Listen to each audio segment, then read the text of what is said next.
believe that we're at the bottom of our cycle because the chances of us having that market reaction mixed with poor weather or untimely weather is highly unlikely.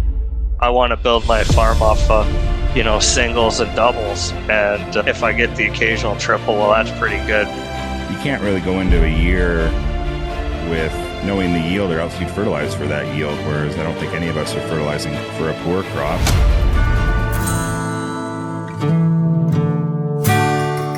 Where do you feel like we've been in the cycle, and really reflecting back too on this giant, like you looked at this chart, that we were riding this wave in 2022, and of course you never think it can end in a bull market, and you're only just thinking it's going higher, and the psychology is visceral, and Trent Clarenbach's on the call, he knows all about that. But where do you feel like we're in the cycle? Like, where is it headed now? Who wants to take that one first? I'll make this voluntary until I voluntold. Does anybody want to jump on that? Anybody got thoughts about cycles? Romeo Prescott says, you're still farming, nothing better. Oh, I love the optimism. Let's start with Norm this time. Norm, where do you think we're in the cycle? I probably wasn't optimistic enough there at the start, because I think this year is going to be a fine year, but it just seems that this lack of trade and disputes and politics and all this stuff, it's a little bit tighter than it was, right? And as far as the cycle goes, we got used to pretty good times here. We've had a lot of good years in a row, and we've probably overinvested in some iron and all that other stuff. So it makes sense. If we've had that many good years in a row, we're going to have a tighter one or two, right? So from cycle perspective, I don't know where we are. I think we increased our costs, and we've got to figure out how to manage that, right?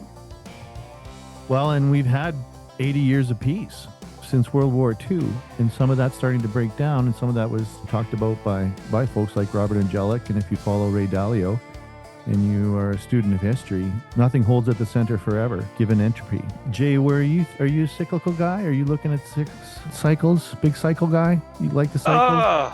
I don't know. I in a way, I think I might be just a year by year guy, because I just usually, obviously I'm aware of cycles, but one of my philosophies has always been just to go out every year and do the best job you can in that year, get the best crop off that you can, get it off in the best shape you can, sell it for the best price you can, and the details should follow. And I really like, Chris's analogy of the home run, and that's something too that I've echoed for years.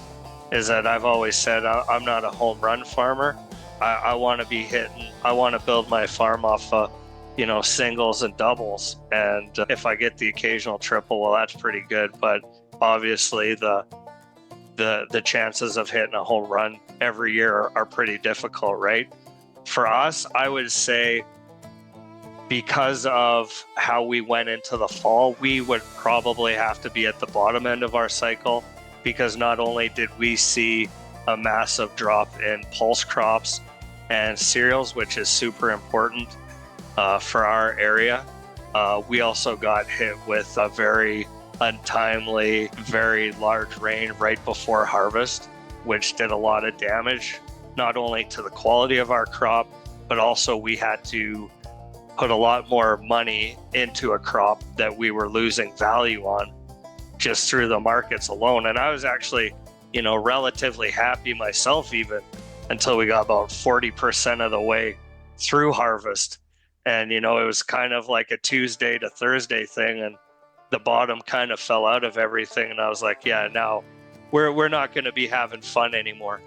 So because of those 2 or 3 factors that are, I remember a year ago sitting down and projecting 2025 and seeing sort of maybe some sensitivities to the economics, and then talking to people and having them say, well, you would never have the likelihood of that combination of factors happening is minimal. We're not even going to run that scenario because the chance is just too low. And then lo and behold, we end up in that exact apocalyptic scenario last fall with a weather event mixed with a drastic drop in crop prices that I was told would probably is under probably 5% happening. So I have to believe that we're at the bottom of our cycle, because the chances of us having that market reaction mixed with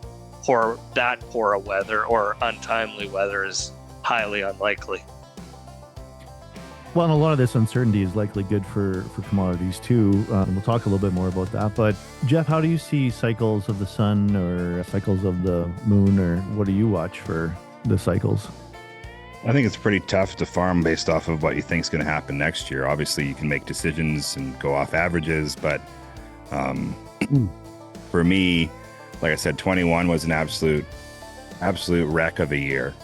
But I was, not the only one, a lot of people didn't have a wreck in 21, and 22 wasn't much better. 23 wasn't any better. 24 wasn't very good.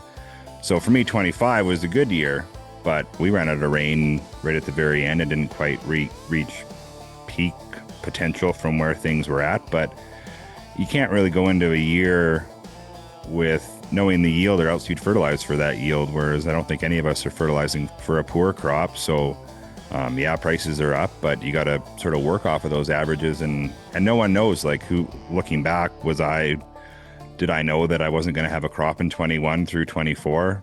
No, but I tried every year, and I made some decisions in there that helped, and made some that actually probably hurt quite a bit. But 25 was good, and I'm glad I didn't fertilize for a 20 bushel canola crop, because it definitely didn't go 20. And this year it's kind of like, well, let's work off of an expected yield and maybe go off of a percentage of that for how much we're going to put down. But I think it's tough to farm for a disaster, because you don't know if it's going to be a disaster, and you can't really fertilize for a disaster, because otherwise what are you doing? If you don't pencil in a above average canola crop, why are you growing canola? You know what I mean? And if you haven't taken a position in the market, why are you switching more acres to canola?